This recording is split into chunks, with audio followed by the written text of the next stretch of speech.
In Russia's Far East, the Trans-Siberian is supposed to be untouchable. Then a train jumps the rails near Sosnovka, and the story splits in two. Ukraine's HUR calls it deliberate sabotage. Russia offers almost nothing. Rumors scream moving arsenal. Numbers inflate. But one fact stays cold. Freight traffic was blocked, and the backbone paused. Keep watching, because the truth isn't the blast. It's the silence after. Within hours, the incident became two different stories. From Ukraine's side, the message was direct. This was a deliberate sabotage operation by Ukraine's Defense Intelligence, HUR. HUR said the explosion halted freight movement along the Trans-Siberian route used to transport weapons and ammunition, including supplies coming from North Korea. Ukraine framed it as part of a wider campaign, systematically dismantling Russian logistics far from the front. From Russia's side, details were scarce, and the information space did what it always does after a deep strike. It filled the gaps with rumor, exaggeration, and competing claims. Pro-Ukraine channels described a moving arsenal. Some stories attached massive price tags, figures like $1.2 billion, suggesting this was not just disruption, but a catastrophic loss. Other posts talked about a perfect trap, as if the convoy had been lured into a kill zone and then destroyed car by car. But the confirmed core of the event, the part that matters even without the most dramatic numbers, is simpler and in some ways more alarming for Moscow. Ukraine publicly claimed it could reach deep into Russia's rear and temporarily block a rail line that underpins Russia's ability to sustain war at scale. Because this war is not only fought in trenches and ruined towns, it is fought in the supply rhythm. How fast shells, rockets, fuel, spare parts, and replacement equipment can move from factories and depots to units firing at the front. And in Russia's system, rail is the backbone of that rhythm. Trucks can move the last miles, but trains move the mass. Trains carry the heavy loads that keep artillery supplied, that replace worn barrels and damaged vehicles, that feed an army's appetite for ammunition. When that rail network is forced to pause, even briefly, the pause ripples outward. It creates backlogs at hubs. It slows onward movement. It compresses timelines. It forces commanders to make decisions with uncertainty, decisions they hate to make in winter, when roads are worse, days are shorter, and every delay stacks. The Trans-Siberian line is not just long. It is strategic depth made physical. Over 9,000 kilometers connecting Moscow to Vladivostok, linking Russia's industrial base and Far Eastern stockpiles to central transport hubs. In 2025, it also sits under new pressure because the war has widened the geography of logistics. Reports about foreign-supplied material moving through Russia, especially narratives about North Korean munitions, made the line politically sensitive as well as militarily valuable. If your supply system becomes visible, it becomes targetable. Ukraine's HUR didn't just claim responsibility. It released footage and statements describing the strike as intentional and repeatable. The footage showed preparation and a controlled detonation against the rail line. The signal was unmistakable. This was not a random accident. It was presented as a planned operation against infrastructure that Russia must protect, but cannot easily harden everywhere. And that is the nightmare for any state fighting a large war while trying to keep the homeland calm. A frontline army can be shielded by trenches and air defense belts.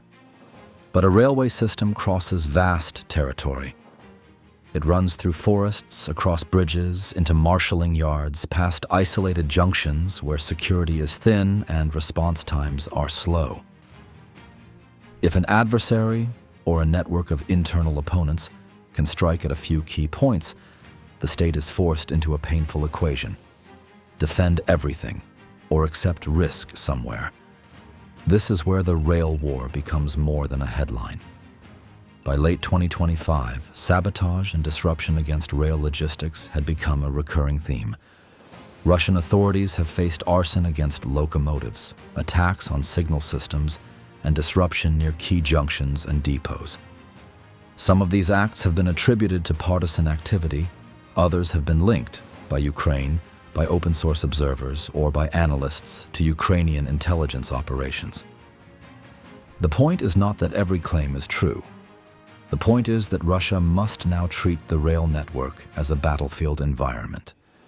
And every additional guard, patrol, sensor, and checkpoint placed along that network is a guard, patrol, sensor, and checkpoint not available at the front.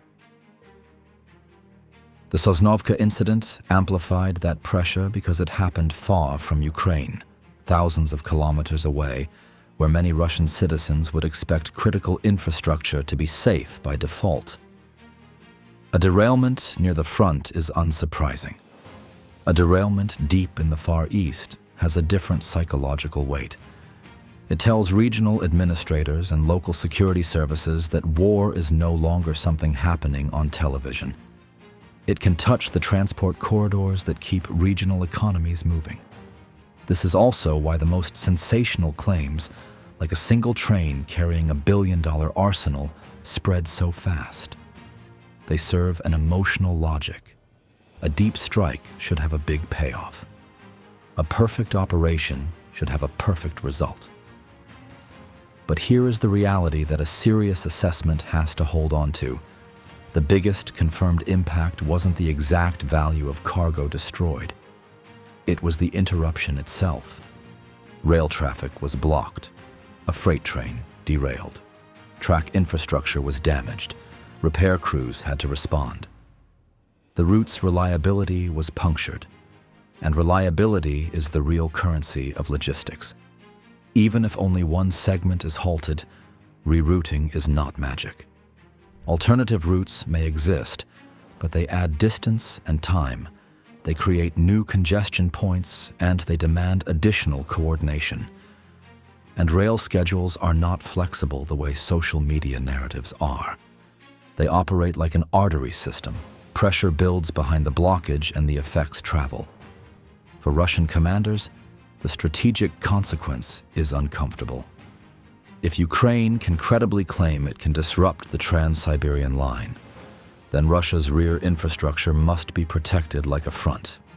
That means dispersing security forces, hardening vulnerable points, inspecting more trains, slowing movements, and building redundancy. Every measure reduces efficiency. Every measure adds friction. In a war of attrition, friction kills momentum. For Ukraine, the message is equally clear. Kiev has often been outgunned in pure mass, so it looks for leverage where mass becomes fragile. Logistics nodes, fuel storage, rail junctions, bridges, and the systems that connect them. A few well-chosen disruptions can force a much larger army to fight with less confidence and less consistency. The goal is not spectacle. The goal is to make Russia spend more to achieve the same result. More time, more manpower, more protection, more repairs. And then there is the North Korea angle, because it changes the implications beyond the battlefield. If the Trans-Siberian line is being used, even in part, to move material connected to foreign supply, then disruption is not merely about shells on the front. It is about signaling that Russia's external lifelines are not invisible, and that moving foreign-sourced war supplies across an enormous country still depends on predictable transport corridors. When those corridors become contested, the political cost rises. Partners notice, rivals notice, and domestic audiences notice the state's struggle to keep the homeland untouched. By the time the smoke clears, literal or figurative, Russia is left with a set of decisions it does not want to make.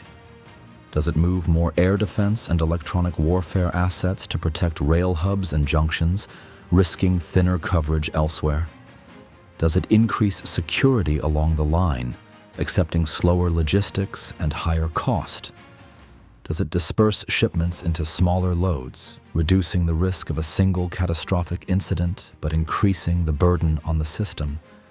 Or does it accept that certain corridors will remain vulnerable and try to absorb losses as the price of doing business? None of those choices are clean.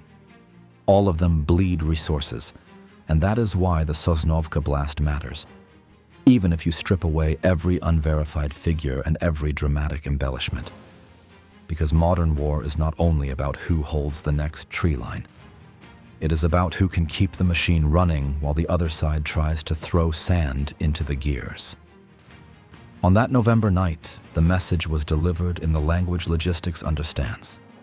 Interruption, delay, uncertainty. A freight train derailed. The track was damaged. Cargo traffic halted on a corridor Russia depends on. Ukraine said it did it deliberately and warned it would continue.